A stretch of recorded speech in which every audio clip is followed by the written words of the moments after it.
there, my name's Gill Tiney. I'm from Collaboration Global, and this is our podcast, Being Human, Hidden Depths. I'm going to be interviewing some of our members from Collaboration Global, and they're going to be sharing with you their extraordinary lives. Although they would probably believe they're just normal, everyday, average humans, but they are extraordinary. A bit like you and me. We all have our story to tell. We've all been through difficult times, and we've come out the other end having learned an extraordinary amount about ourselves that we can share with others. So I think you'll find lots of things that will resonate with where you've been in your journey as well. I look forward to seeing you on the other side.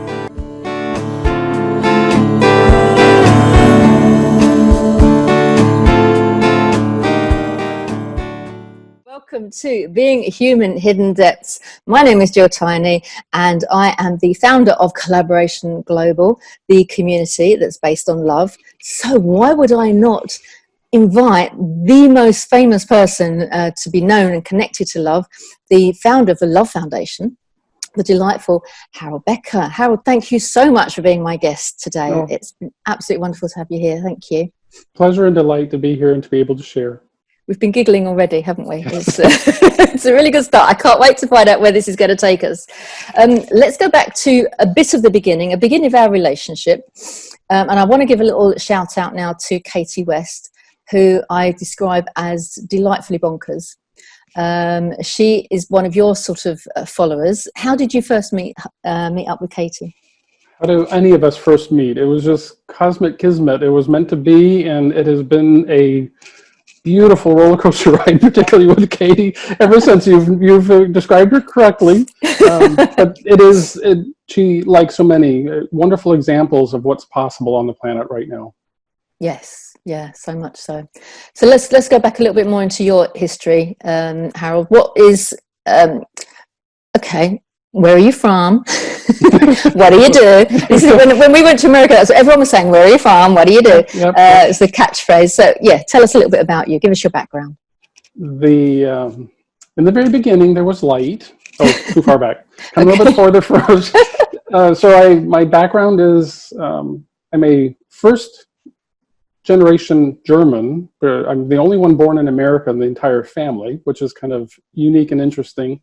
Now, in hindsight, makes a lot more sense. But my father came to America, ended up joining the American Army. He went back to Germany, met my mother, had my sister, came to America and had me, went back to Germany. So my roots are actually in Germany, at least the first few years.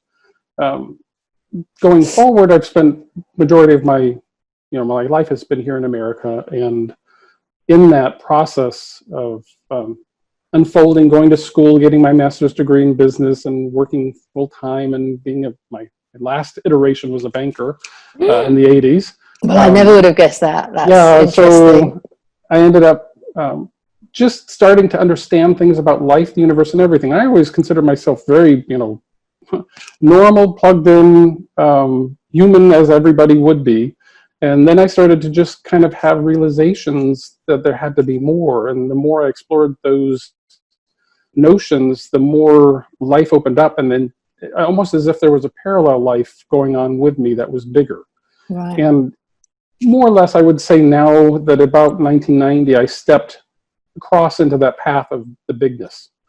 I started to really explore and immerse myself into who am I, what's life really all about, and there's got to be more, so let's find out what more is.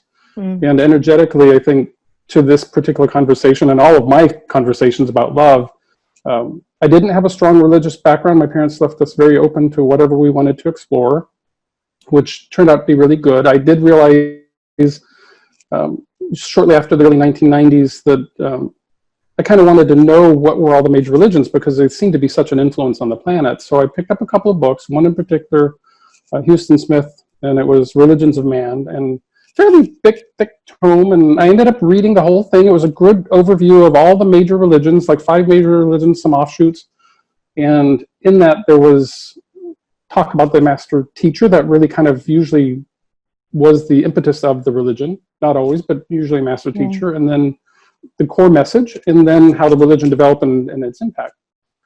And after reading this entire book, I put the book down, and like every major religion is based in love, and the original message was love, and every master teacher that ever existed had a single message of love. And here me coming out of the banking world and the working world and the educated world, and I'm like, well, if it's all about love, why aren't we pursuing what does love mean? And that kind of really, that plus a few other factors really kind of set me into a new life trajectory where I really immersed myself into very practical, pragmatic, esoteric, mystical, spiritual, every angle of love. And that's continued for actually 30 plus years now. So that's kind of where the catalyst, the formation of the seed kind of began as to why I've done this for so long and why I enjoy doing the exploration of love for myself and for humanity. That's interesting, isn't it? Because it's very similar to me in that I studied the various religions when I was at school. I was given an opportunity, and all my friends went, "Oh, I'm not going to do religion." And I went, "No, I'm curious. I'm interested." So I did it, and Islam, Judaism, Buddhism, Hinduism, any ism that was floating around, I checked it out. And to me, it was so obvious that you're telling the same story. It's exactly the same. There's the teacher, and it's all founded on love, and there are some basic rules, boundaries, limitations that you have to live within in order for everyone to be happy. That being more the religion, not the original teaching. Just to make a little clarification. Yes, and I think that was my big takeaways. I don't like religion very much. I like faith. I have faith, but I'm not. And of course, from my perspective, most religions have been made by men, so they didn't all fit. They were quite clunky. And when I first came to Christianity, women weren't allowed to be ordained. And I'm like, this is just wrong. Just why? And even the explanations I was given by people I respected, I'm like, no, it's wrong. If God has come and given a man this message that you should be leading your people, and he's come to a woman and given her the message, so how's the man to say no, that she can't do it? It just didn't make sense to me. So it's a fascinating, because of course most people go, well, what's the point of religion? Because that's the cause of all the wars in the world. We're getting on deeper subjects here. Let's go back to love. Well, actually, to answer that, I mean, the appreciative side is that it has kept the message of love alive, even if it's been highly filtered or contained or made exclusive in certain ways. I mean, one of the religions that's fascinating to me is Hinduism, because it really doesn't have a singular messenger. And in its core root essences, Hinduism has a lot of the love message and the harmony message. Now, out of that, there are a lot of gods and there are a lot of aspects. I guess because I wasn't coming in with a strong filter initially, it allowed me to synthesize the essences of the messages in the religions. And I certainly had some strong reactions, and at times, can still have some reactions to religious interpretations. Mm. However, the core messages continue to flourish, if not constantly colored. And we are, even in the last few decades, for example, there's a movement of interfaith, and that is kind of a different movement where interfaith groups are gathering, saying we are the beginning seeds of, let's sit down and look at our commonalities rather than our differences. I will say that a lot of this can be an experience. If we go big and over the millennia, it's human conditioning where we keep repeating ourselves. It's also human potential where we keep moving forward and progressing with ourselves. We're also kind of, we would say we've inculcated ourselves with the idea of separation and division, and reinforce that kind of under almost like a patriarchal kind of approach, a male-dominated approach. And yet we are still benefiting from it. And the appreciation aspect is that every pathway started in love, every pathway leads to love, and the exploration is still the individual's opportunity. And for me, because I was able to synthesize the essences, I was able to realize the commonalities, and in a way use that as a platform of understanding. And yet, because I'm not directly resonating with anyone, I'm able to come from yet an additional perspective that incorporates all of them and allows all of them to exist, while not feeling that mine has to be fitting someone, or some one particular one. And as a result, and I'm sure we'll touch this later, but as a result, some of the things that I've been able to experience is literally going global with a lot of our work, and then finding people of every race, culture, nationality, perspective, gender, color, shape, size. And because we have been universal in our approach, I've been universal in my approach, it's been very easy and natural. And then also, I've been, shall we say, magnetic to all these different people who are coming from love, no matter where they're coming from. And they're appreciating our universal message of love. So, I think I've dropped away that initial tendency to want to be at odds with things, and now I'm much more aware of being in harmony with all that exists, and still allowing myself to have my own truth, I guess, is how it comes to. Yeah, that was loaded, wasn't it? It was brilliant. No, it was brilliant, because it's the word came through eventually is the harmony, and I think we have been conditioned over millennia, look throughout history, and we have been divided and separated, and felt like we had to defend our space, defend our religion, defend our country, defend who we are as individuals. But the minute you take love, and with that, the trilogy really is forgiveness and gratitude, it's very hard to stay angry and upset with someone when you start from that basis. And if they also start from that basis, there is always a solution to be found. Always a solution to be found. And when you think like, he's right, I'm wrong, or I'm right, he's wrong, and there's a division, there's this big... How are you going to cross the barrier, the divide? How are you going to come together if you don't have that? Okay, let's start from love. Right, move the barrier, and then let's see. Because there is no right or wrong. Right. We've made it up. And to your point in that explanation, I would interject at the moment that this all of what I've experienced hinges on it's all coming from me. What I have within, I give out. What I give out, I get back. It's a circular flow of life. So if I have anger within, I'm going to give anger out. I'm going to most likely receive anger back. If I have love within, I'm going to give love out, and I'm most likely going to receive love back. Now, that has been a practice of mine for many decades, and it has proven to expand more and more. The more I come from a true, genuine state of love, the more I tend to attract individuals and experiences that are loving. And then when I do find myself, for example, for one reason or another, involved in a perspective of, look, it is up to me, and this is part of my understanding and my continued desire, intention in life and practice in life. Okay, it's coming from me. It's not coming from them. The reaction is happening, albeit outside me, and it can feel very personal.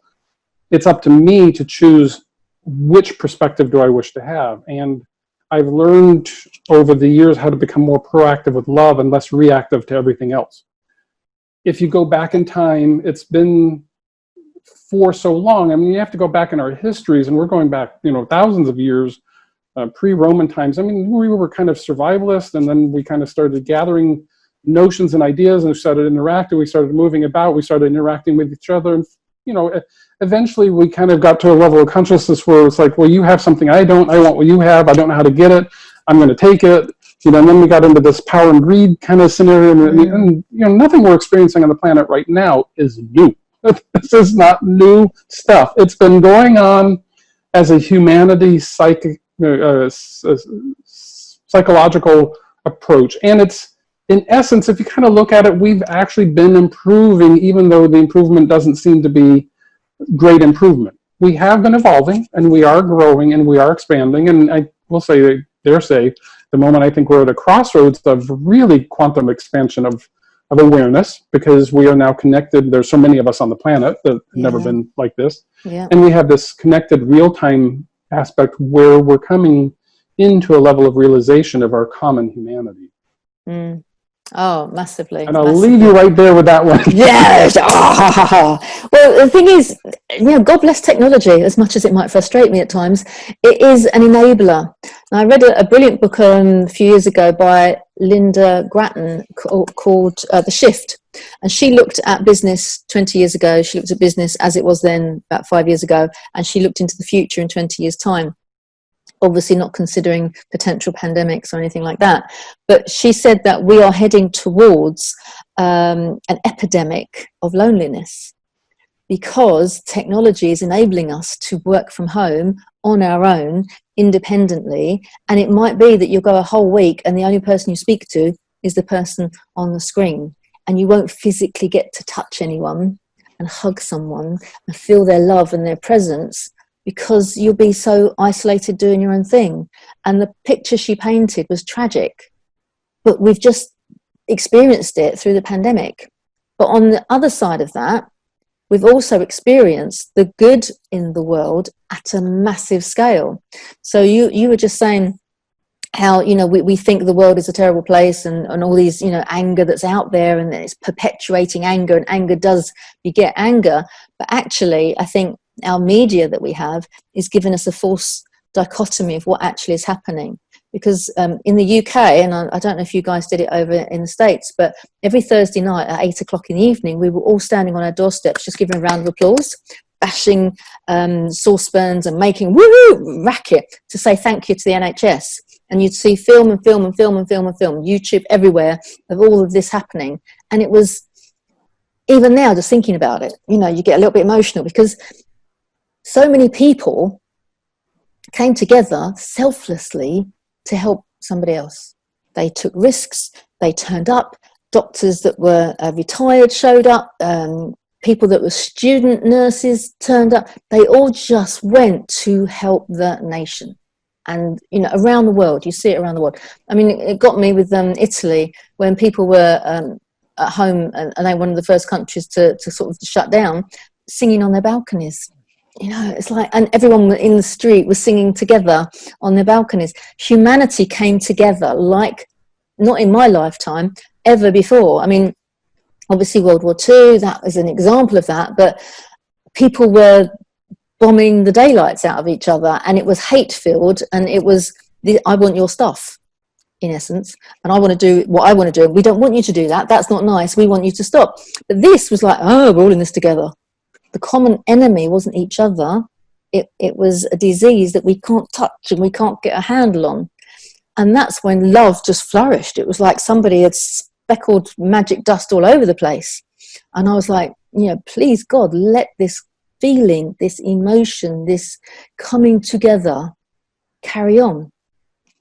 Because it was so powerful. It was palpable. You could taste it, touch it, feel it. Even though you were isolated, you knew that we're all in this together. It's fine. Together we're stronger. We'll get through this. And then as people start coming out of lockdown, it's kind of slowing. The politicians are whinging, the media is scandalising. This person did the wrong thing. It amazes me when people say, "Oh, Boris did it all wrong." The Prime Minister. It's like, well, would you like his job? There's no right way to do it. Nobody knew the right way to do it, and yet we're all very, very happy to point a finger and blame. And it's like the love that had been there carrying us has just gone, oh, okay, back to normal. And how do you view that? Is that me being cynical, or is that something that you've seen?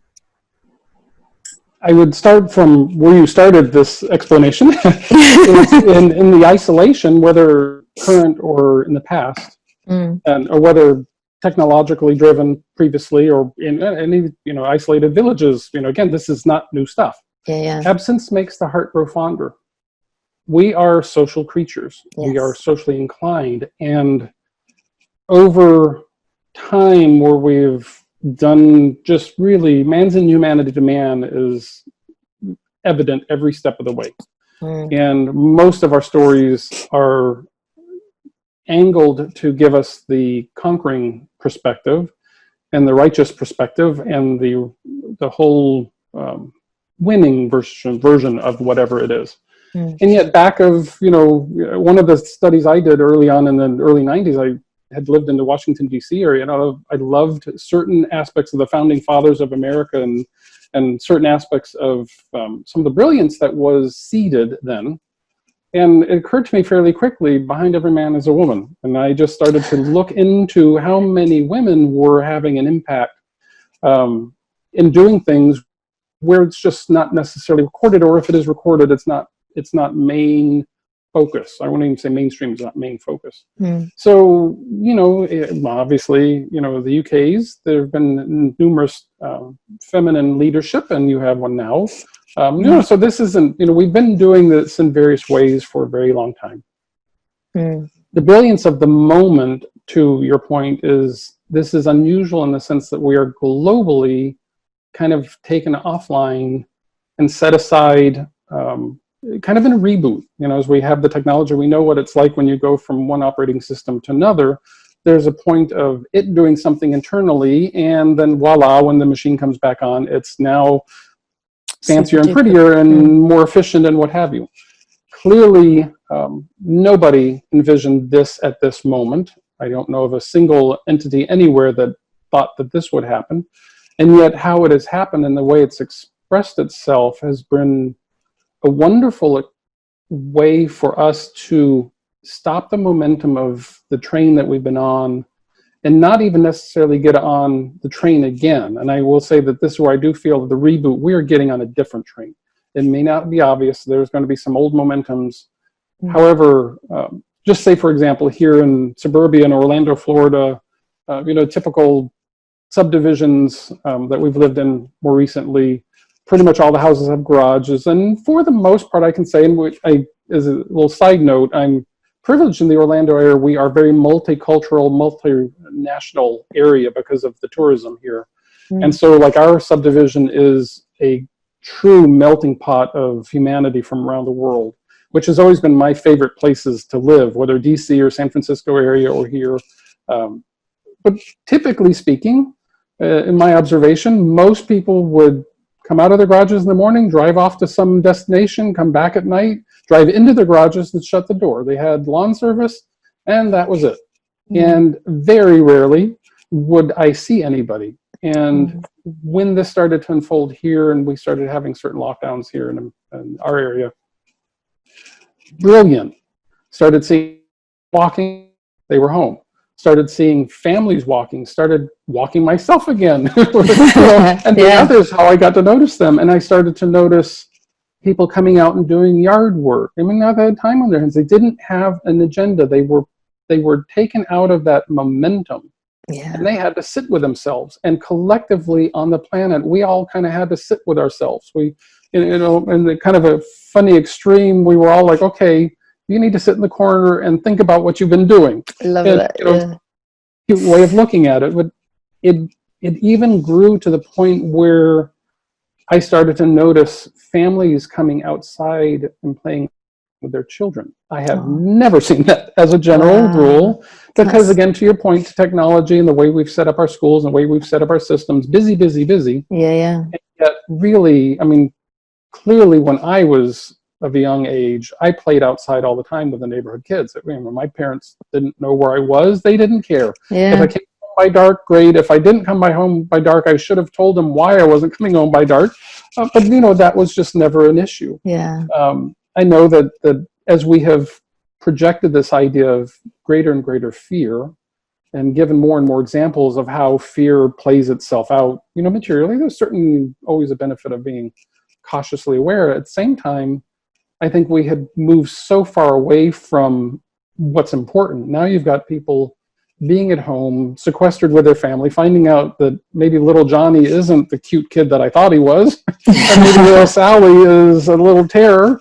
At the same time, because I am observational of humanity's antics, as it were, I really would get such a warm fuzzy in my heart when I would see full families out in their front yards at 6 p.m., maybe sitting in chairs, watch the kids play or whatever.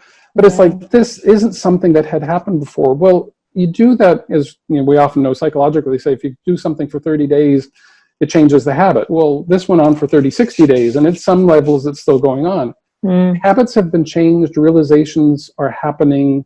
People have been able to take their attention off of what they thought was so important and started to notice what might be actually right in their own backyard that's more important. Literally. Now, Yeah. not all of it would necessarily work out in the most positive sense, because I'm sure that there were all kinds of issues where spouses were together where they were not happy, and this just exacerbated that. Yeah.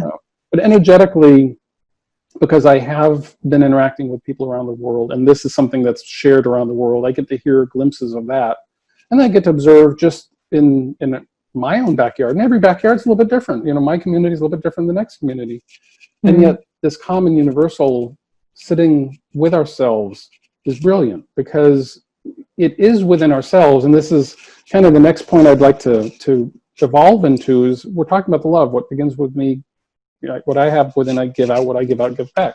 Well, there's a crucial spoken and unspoken element to that. It's all about the love I have with me. It has all about the love of my self-acceptance of me. It's all about, and this is not narcissistic, not selfish kind of approach. We have to get in touch with ourselves, because we're the ones that come in this world alone.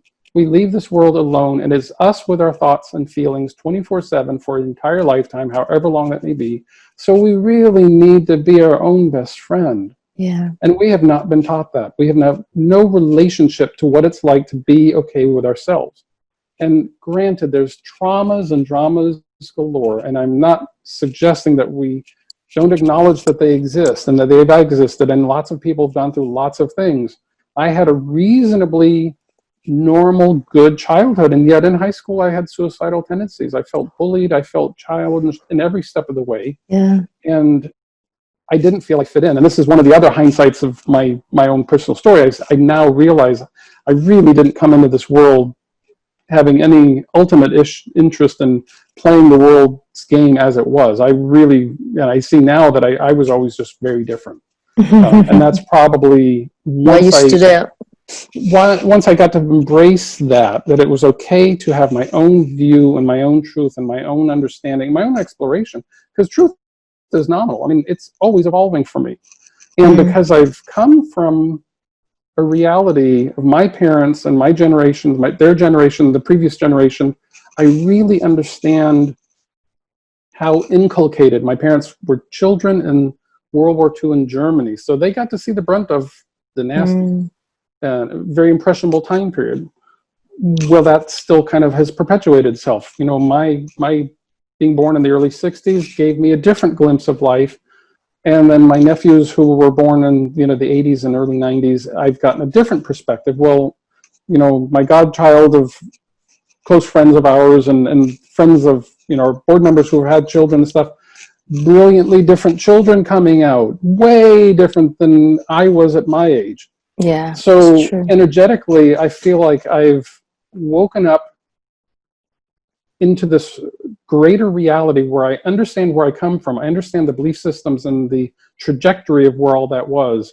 I understand my personal time, space, frame, and because I've evolved and changed, I'm very receptive and can really see the magnificence that's coming through in children that are just being born, or maybe 5 years old, 10 years old, 20 years old. They're wired differently. And I understand them. I understand my parents. And it's a beautiful place to be, because I'm not trying to be the dutiful son, and I'm not trying to be the perfect person. And because I can sit back and really look at life more objectively and not bring so many filters in. And this is many years of expansion of my own consciousness, letting go, more years of loving myself, more years of being a participant and an observer of my life. You know, lots of elements are going into this. But I do come from where most of the podcast listeners in this particular episode are going to be coming from. Been there, done that. You know, I came from this core, you know, believe and react to everything that's going out in the world, to reversing that and coming in within myself and saying, who am I? And who am I as an expanding reality, creative being, magnificence? Well, because I have that within, when I see people in the world, I see their magnificence, I see their essence, I see their divinity and their humanness, and I acknowledge their experience right where they're at, and I see their potential to be even more of all that. And so I don't sit there in that normal reactive stage of you look this way and you fit this box, and it's like, because I see beyond it. So this really all does start within ourselves. If we don't have the forgiveness for self and the love for self and the acceptance for self, it is impossible to not do anything but react to the world around us. Yeah. Oh, so succinctly put, Harold. It was part of what we do at Collaboration Global. The whole philosophy is, unless you can connect to yourself, how can you possibly connect to other people?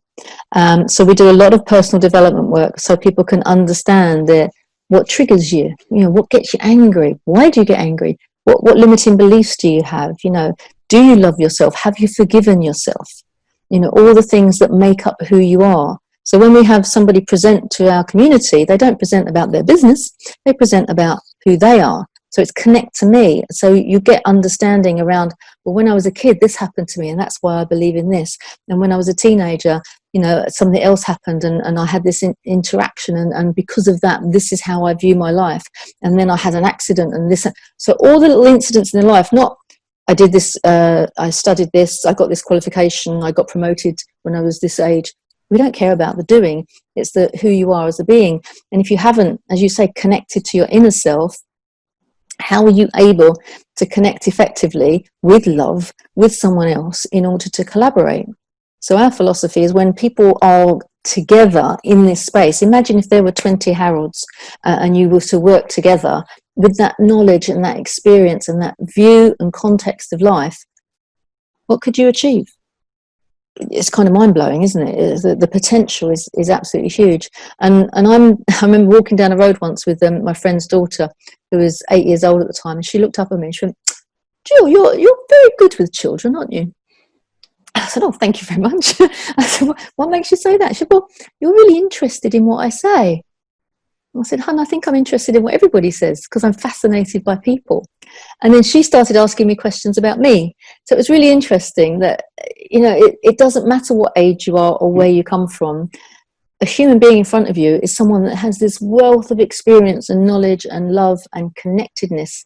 And if you can connect to your inner self, and then you kind of separate yourself from the emotion, and you respond rather than react, you can then live your life by choice rather than by accident. And one of the reasons we connected already years ago with the collaboration, the word collaboration has been near and dear to my heart for many years. And you were really one that more formally put it out there in a public way. Take what we were just talking about with the idea of where we've kind of come from, where humanity's been, and where we're going. It has been based on this competitiveness. You have something, I have something, we have to win, I have to win over you, you have, whatever, there's this strife of, but again, we're in the reactive stage. We're not whole and complete within. Collaboration is the other end of that stick that says, we're all in it together, and we've had these discussions too. My perspective of collaboration is really, it is very unconditional. And in the sense that collaboration inspires people to do what they're inspired to do, and not because of any reward or any expectation or anything that comes back. Competition is very distinctly the opposite, where it's expecting to win or lose or kind of gain or whatever, And energetically, I think because I was trained in the business world, I worked full-time during the day, and I went to school full-time at night, going all the way through my master's. I could see the difference in theory and then the workplace, and I could really see that some of the best theories weren't showing up in the workplace, and some of the important things in the whole business world weren't showing up at all, which is our humanity. Like it was all really, especially being, and I will qualify, my perspective is as culturally as I've been able to go and understand global. I do acknowledge and recognize I'm necessarily American-centric and Western-centric in understanding, because that's where I play, the field I play in most of the time. In other words, this is the playground, and so it's, that's what kind of it's the pond you swim in, isn't it? Yes.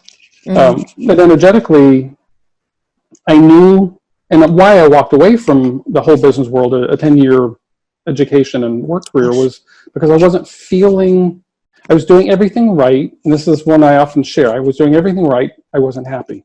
Yeah. So I really had to decide what was happy. Well, I will even say 30 years later, it's a fascinating thing here on the planet. We are not taught to be happy. We are taught to suffer. And it has kind of been going on for a very long time. Expectation, isn't it? And I'm writing all this down. This is great. Cellular level, and nothing really reinforces happy. And if you are happy and somebody is miserable, the miserable person is not going to be very happy with you being happy because they're in misery and they want you to be miserable with them. Yeah. That's the kind of where media takes us, you know. But yes. energetically, if you really think about it, I cannot be of any assistance for anyone else if I'm at their level. If I'm in suffering with them, then both are suffering. There is no solution. There's no empathy. There's no rising of the energy. Yeah. So clearly, you know, if I were to present a meal for somebody that was starving and they weren't willing to eat it, then they don't get any benefit from it. If I eat it, they're still not getting any benefit. So there's no value in lowering our energy or vibrational to where people are. Now, we can appreciate where they are. It doesn't mean we have to go there with them. And in a lot of the energies that are out there in the world, anger begets anger, begins circle of life. If I choose not to, and I don't have reasons to be angry anymore because I've really forgiven and released experiences, I've seen them from a broader perspective, and that's always key. We have to see things bigger than they were at. I mean, I think even Einstein says you can't solve the problem at the level that it was created. So energetically, you know, the scale that people may or may not know about in this podcast, brilliant gentleman who did kinesiology, and he tested people, muscle tested people for a very long time over various levels of what he considered consciousness. And it goes down to the low 200s or 200 or below 200 and then above, and then 400 to 500 was a big shift, 499 to 500. 500 above really gets you to love. And he has a whole scale, and he would really be the lowest. Well, anger is higher than apathy. So an apathetic person that becomes angry, for example, is starting to move energy. So it's actually in a positive direction over apathy. So it's not that any of these things are good or bad. It's just that if you look at a scale of, you know, where we move into pride, where we move into intellect, where we move into wisdom and compassion, you know, on any one level scale, we are individually the full spectrum. I mean, clearly I can go to apathy and anger really quickly. It's how long do I stay there? But as a moving scale, where does the collective of my energy stay? Well, for the most part, I feel the sense of love for myself and for humanity. So for the most part, I'm genuinely and generally in more of a loving, joyful state. Whereas I certainly recognize all the places I've come from, and I also recognize as a result where people are coming from. So David Hawkins' scale has been a good tool to help me understand humanity's kind of the shift point was the 200 mark, and it was, we moved basically from competition to collaboration when we start moving from that lower energy to a higher energy. Yeah. So for me, it's a matter of the self-reflection is constant. The self-recognition and the self-correction is constant. And then over time, the self-critic has lessened. Yes. Because that, you know, if we want to know who we are, really, all we have to do is listen to our thoughts, something we have control over. We have the ability to listen to the types of thoughts we're having. And secondly, is just listen to ourselves when we're out talking.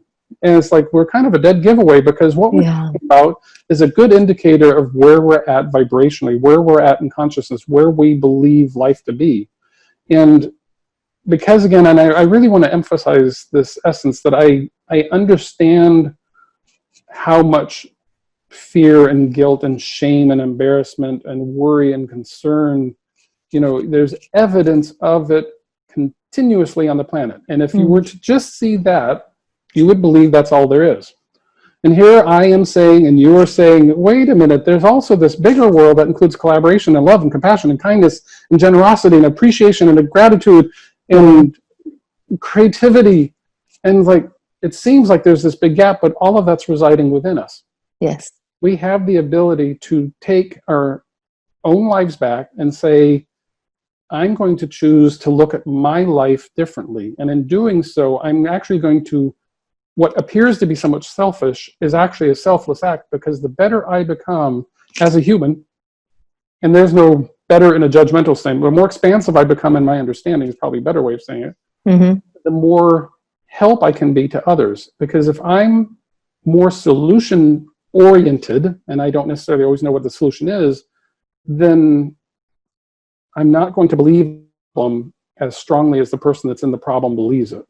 Yeah. So I can affect, even by my stillness, by my silence, by my presence, I can affect the idea that there is a solution possible. And I share this years and years ago, kind of a precursor to all this was Leo Buscaglia.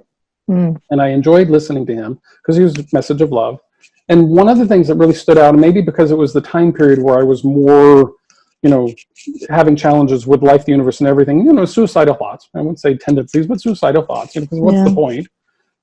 He made, in his storytelling, he made a observation. He was a professor on a campus, and he said one of his students had committed suicide, and it just really bothered him because he thought, how could you get to such a singularity of focus to where there was no other option than that? And he said, and he rather, in his explanation, he makes a cute and rather simple reference. If you get to that point, go order a pizza. Do anything else. In other words, do anything else to get your attention off. Well, that's a big tool that I didn't really realize, is if you're focused on the problem, you cannot bring in solution. Do anything else. Go meditate, go breathe, go take a shower, go walk in nature, go watch TV, do anything else. Because in the other moments when we're not focused on the problem, the solution will come. Well, every problem has a solution. Solution is always there. It's opening up to it, and you have to move beyond the vibration. And this kind of comes back to Hawkins. You have to move beyond the vibration of anger to go somewhere higher. You have to move beyond the vibration. Be at peace that you're there, and you will automatically move beyond there. Back to you, Jill. I just hammered. That was amazing. I so many examples and thoughts, and you put it into different perspective for me, because I love the stuff that Hawkins has done, and we'll focus more in the world now about good mental health, thank goodness, and people are aware that you can't just snap out of it if you're having a depression or you're just not feeling unwell, and a broken leg is visible and you get sympathy for it. If you're suffering from poor mental health, then nobody sees it and you suffer alone. That's the image that you kind of give them. And when you've got this scale, and maybe you're sitting down in grief and you want to be up in joy, you think it's this big one step that gets you to joy, but it isn't. It is this continual working on yourself, looking for solutions and going through the stages. Having been through the stages of bereavement many times, there's no shortcut. You kind of have to, but understanding who you are and what you're about is just half the battle. And I think you said earlier about unconditional love, being able to access that just for yourself, just to be love for yourself and to forgive yourself for those things. I remember I was on a course once, and probably like you, I've done loads and loads of courses about ourselves and trying to unpack what's going on in the brain and what's in the brain, but also what's in the heart. And this lady did this exercise. So you go to your happy place, which for me is on a beach with the sea lapping, cold British sea lapping at my feet. So you can feel the intensity of the cold, even though it's a sunny day. And you visualize this whole scenario and you look at it very, very closely and you see it. In the distance, there's a person coming towards you, a tiny little speck of a person. And they come closer and they come closer and you see it's the person that has caused the upset, whatever has been the altercation between you, whatever that has been, and they come towards you. And even if you've not actually said it to them, or even if they're dead now and you weren't able to say it, you can say to them, I forgive you. And you say, I forgive you, I forgive you, I forgive you. And they walk away again. And you're okay, but then they come back. And you have to forgive them again. And you forgive them again, and you forgive them again. And they walk away again. And then they come back a third time. So it's a very deep visualization, and you forgive them. So all of a sudden, bit by bit, it's the layers of an onion, this kind of anger, this upset, this grief, this whole thing that's been holding on to you, that you've just wanted to slap them or do something, or why don't they understand me? Why don't they get me? Why don't they love me? You forgive them, and the layers of the onion just get peeled away. And then they walk away again, and then they come back again, and you're like, oh, flipping it, they're coming back again. You see it, and actually it's not them. It's you coming back to meet you. But it's not you as in the age you are. It's 4-year-old you. Your innocence, that child in you is still there, and you forgive you. And you go away again, and you come back, and you forgive you. Go away, and you come back, and you forgive you.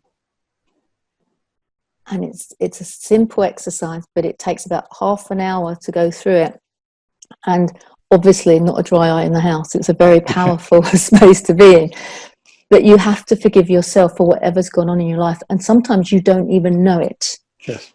So I spoke to a lady just yesterday who told me that she only found out through sort of regression that she had been raped as a 2-year-old.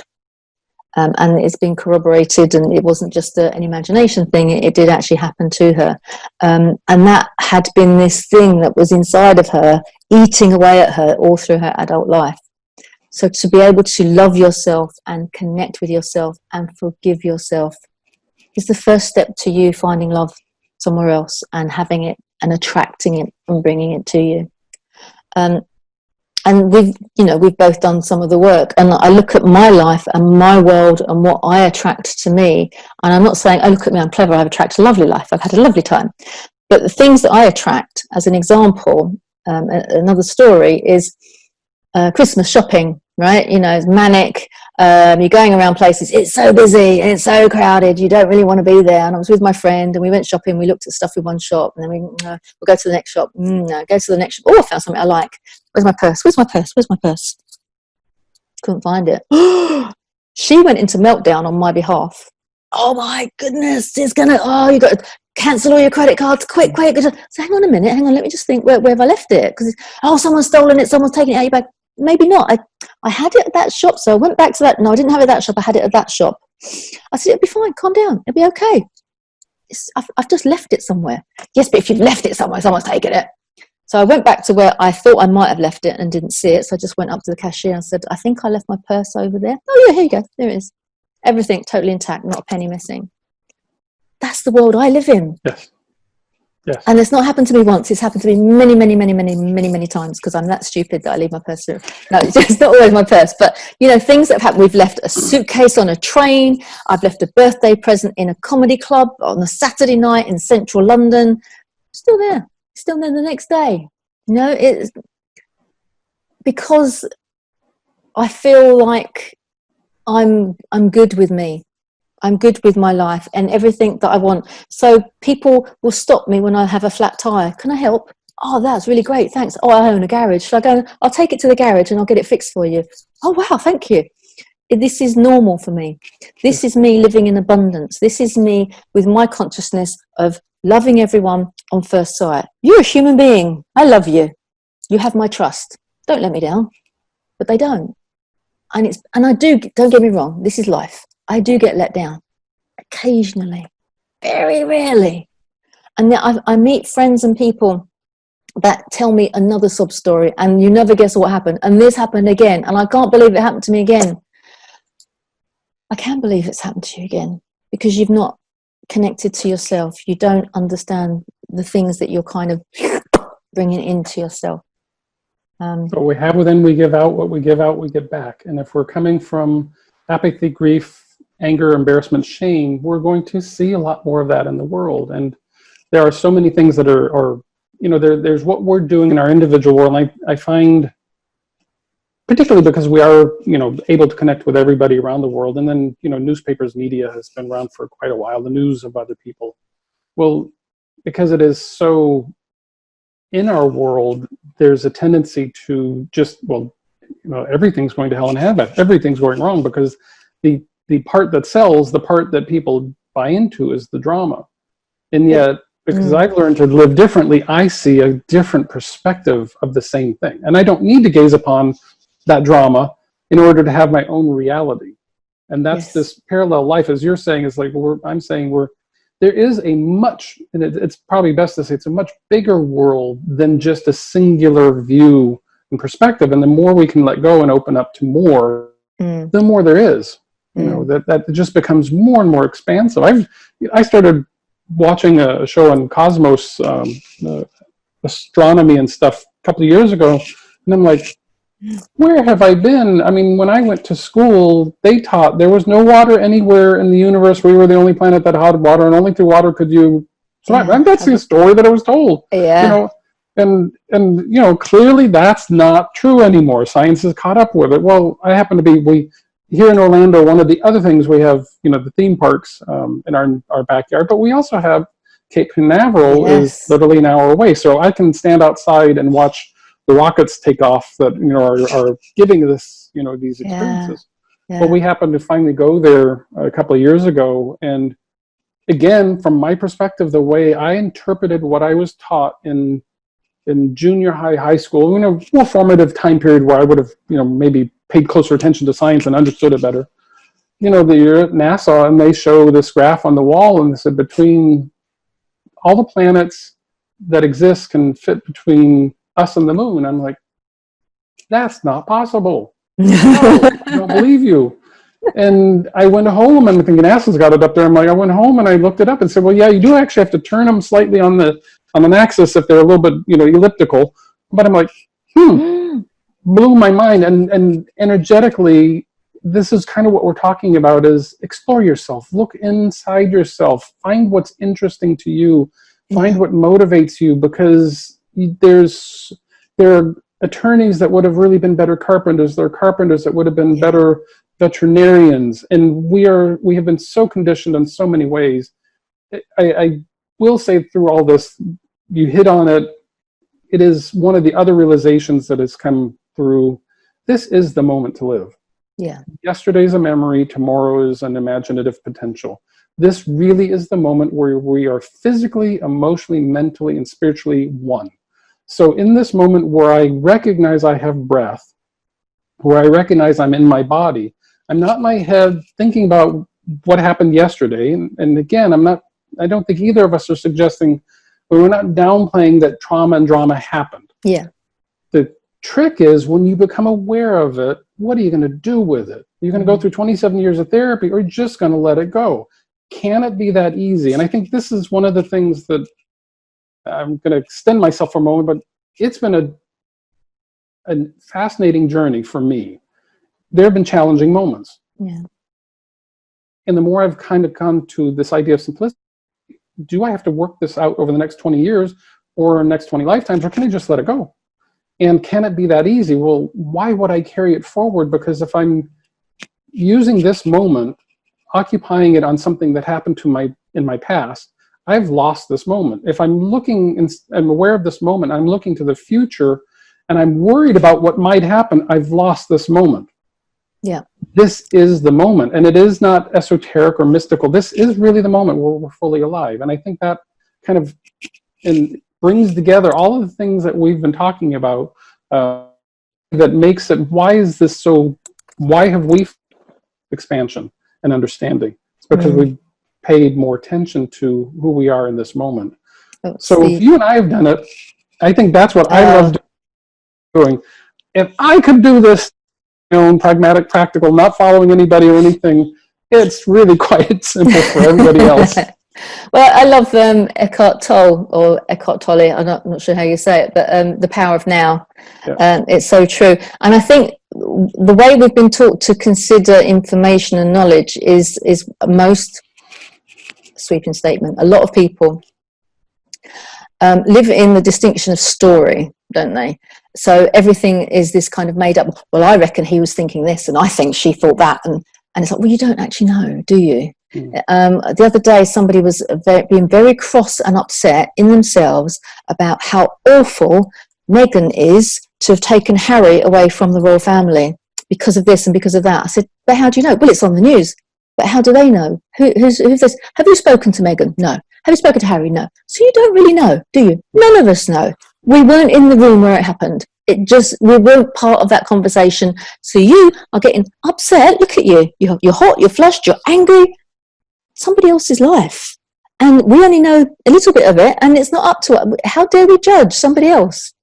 you know, and you just see someone kind of, if that's what you're attracting, I mean, you're attracting illness, if nothing else. If you're living in that kind of upset space, it must have in your internal combustion engine of a body, it must have an impact on you that at a later date comes out in other ways. But we are, because as you say, you step away from the news. If you start watching the news, if you start reading the newspapers, if you start listening to the sensationalism, even the tone of a journalist is sensationalist, just the way they speak.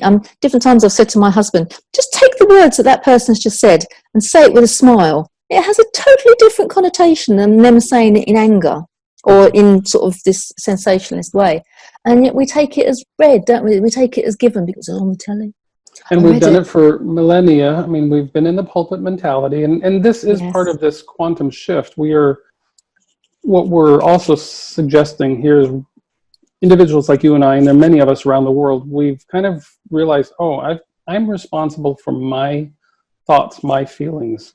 I'm responsible for my reality. I'm responsible to, it's up to me to make self-correction. It's up to me. There's no hand of anything coming down to save us. In fact, it was never designed that. But we have everything within ourselves. We have all of the tools and reference points. We can have any and all guidance come to us just by a desire to, do something differently. And energetically, you make choices along the way, and you start to realize, like, in this physical body, science has shown us, I've got trillions of cells, and each of those cells is made up of trillions of atoms.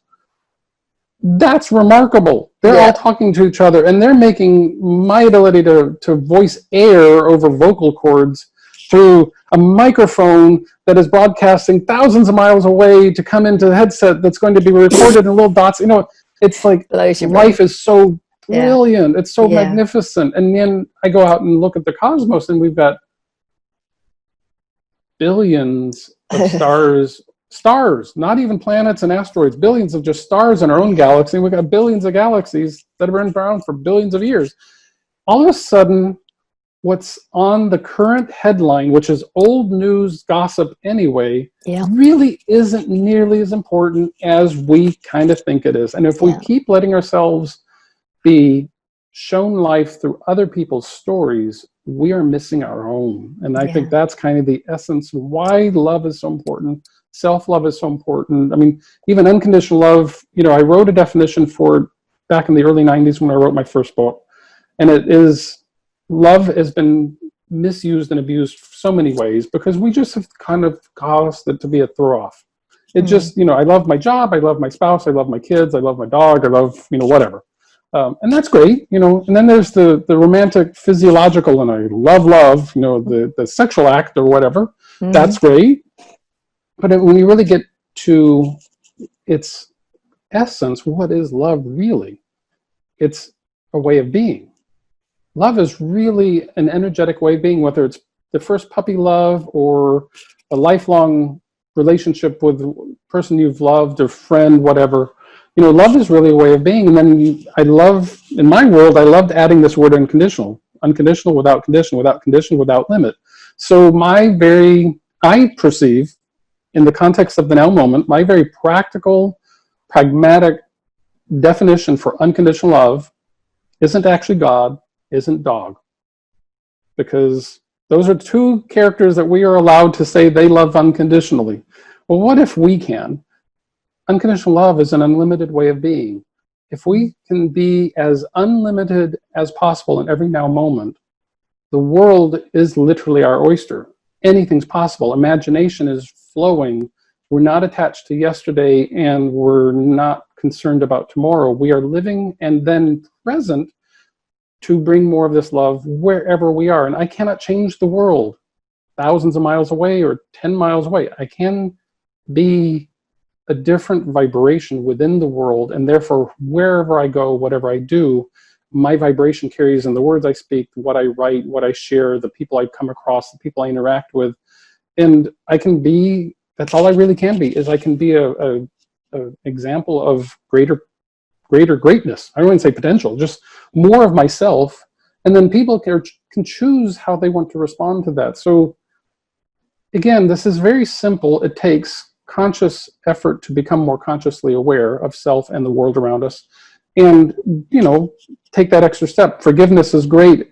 You can tell people you forgive them all day long. If you don't feel it, you don't actually let it go, and you don't really forgive them, nothing's happened. Gratitude, beautiful in its own right. Appreciation almost kind of softens it, because appreciation kind of doesn't have that implication. I have to be grateful. Random acts of kindness never made any sense to me. Why would we do them randomly? And I reiterate back to, and I'm going to include you in this comment, individuals like us, we have been that life that a lot of people are living, and we still have moments within it, but we are living a wildly different life than many of those around us. And the only reason is because we took the externalization into internalization, and we are the ones that are projecting out into our world, and therefore bringing back into our world. And we're acknowledging the beauty, and we're acknowledging the harmony.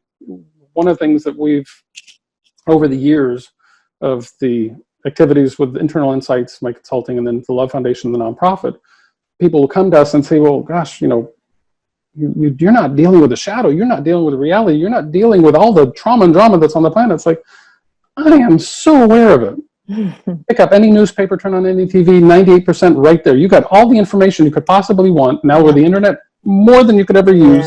Yeah.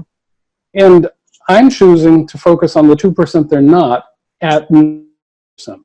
So I'm saying love is my all-consuming focus and understanding and intention and awareness. And with the love, as I've changed my perspectives, my relationships with people around me have changed dramatically. And therefore, they're not experiencing reaction from me the way they would have in the past, because I've evolved my way of looking at it. So I'm having an impact moment by moment by moment by moment by me choosing to be more present and aware. And in doing so, this is the foundation. This is why we're doing this, because we're realizing we are magnificent creator beings. Everybody's got the same talent. Not a person on the planet doesn't. No matter what their handicap or whatever they think they have, any kind of limitation they think they have, they're capable of magnificent creation. Even their presence is enough, because they're embodying trillions of cells, doing trillions of things, and they all have the same love within them if they choose to let that love out. We have all the examples possible on the planet. Kind of comes down to which one do you choose. Yeah. And it's an ongoing choice, isn't it? It's not a done deal. You don't just go, oh yes, I get that now, that's how I'm going to live my life. It's ongoing. I don't know if you've read any Buckminster Fuller, but he has a theory around ephemeralization. And if you connect that, which is basically doing more with less. So he likens it to bridges and how bridges are built. And as initially they were done one way, and now they're done with practically just a suspension that holds them all together. But the ultimate ephemeralization is love, because we are all connected because of this energy on our planet, with the electrical impulses, the energy within us.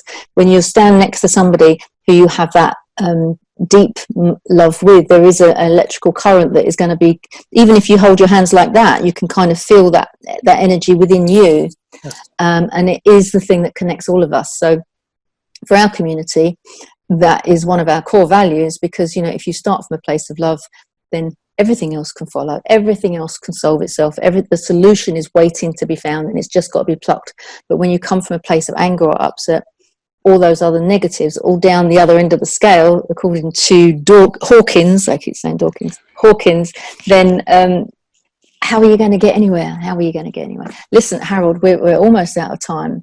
I'd just like to, before we sort of finish off totally, you mentioned briefly the Love Foundation. Would you just like to share with everybody what your ambitions are with what you're doing in the Love Foundation?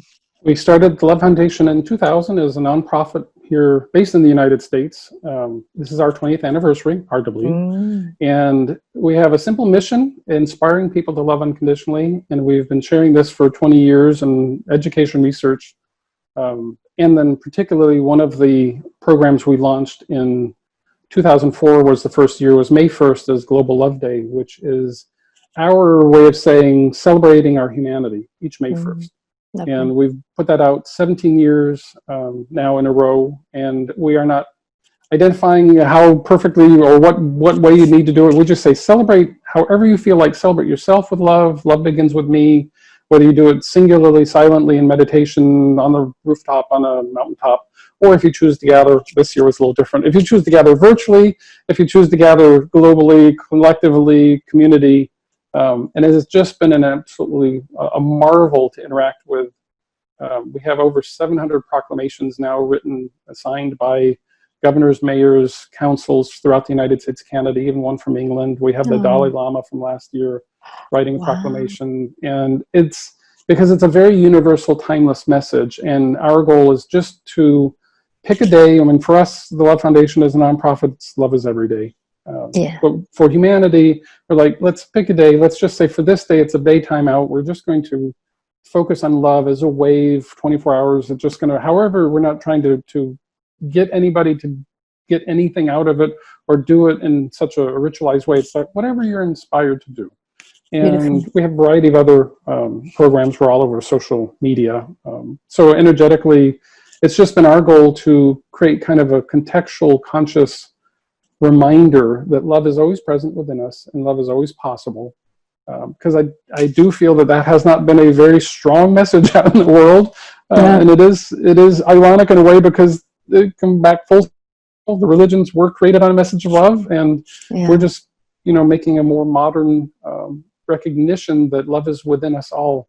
Let's go forward. I think love has been hijacked by the people that write the greetings cards, and we kind of see it as something soft and fluffy and not very, but what you're doing and what you're demonstrating is, the realization of the power of love. And it should be in business, it should be in government, it should be visible everywhere, because it just, it's too exhausting to keep fighting all the time, and hate doesn't serve anyone. So, and it's my hope that we're planting seeds. We realize that for example, proclamations, the United States is oftentimes considered a two-party. And I did do a quick, because we go out completely universal. We're politically blind in that sense. We just simply offer the invitation. We have to do it every year. So every year it's a different cast of players. And it's been roughly 50-50, which tells me something very significant. And it's a good way to kind of close this out, is that we're all looking for the same thing. We're all looking for love. Challenges, we've been looking for it outside of ourselves, missing the point that it's right within ourselves.